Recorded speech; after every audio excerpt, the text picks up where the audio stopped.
Hello, I'm Dr. Ben Johnson. I frequently get to speak on water, which is one of my favorite subjects to speak on because it's so important and vital for us on an everyday basis. And when I get to talk about alkaline ionized water, one of the most frequently asked questions that I get is, does the alkaline water neutralize the acid in my stomach? Well, I have a lot of fun with that question, but the truth is we've watched too many anti-acid commercials. There's just not normally a pool of acid liquid sitting in the stomach.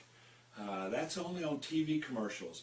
I've done hundreds of gastroscopes where you take a scope down to the stomach and examine the stomach.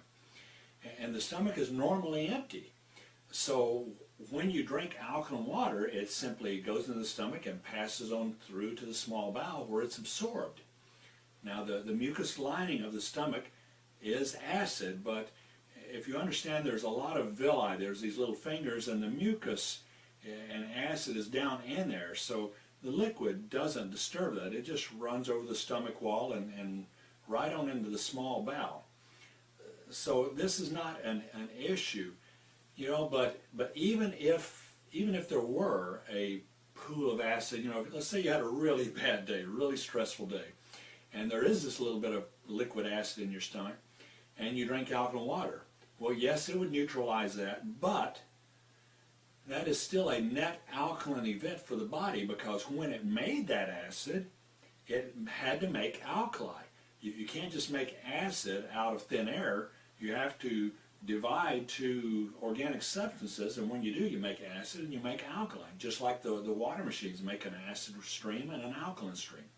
So your stomach, when it makes acid, it has to make alkaline also. So if it's neutralized by the alkaline water, you still have a net gain of alkaline in the body, which is a healthy thing. Now, I do want to discuss one other thing, and that is, well, what about drinking alkaline water with food? Well, first of all, I don't recommend drinking any water with food.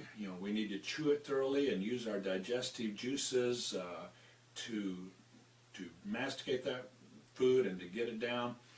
And we shouldn't be adding any liquids to our food when we eat it. But if we're going to drink liquids, we do not want to drink alkaline water with food because the stomach does have to produce acid to digest the protein in the stomach and get it to a certain pH before it can exit the stomach and go into the small bowel for further digestion. So you want to drink neutral water, or if you want to have a glass of wine with your meal, that's fine. But neutral water, filtered water, or wine is a great idea with food. But no, I wouldn't drink alkaline water with food. You want to drink your alkaline water before meals, or maybe an hour and a half after a meal, but not with the meal, because your stomach will have to overcome that before it can finish with the food in the stomach and send it on to the small bowel. So alkaline water helps stay alkaline. Alkaline water, alkaline food, they're all healthy for us.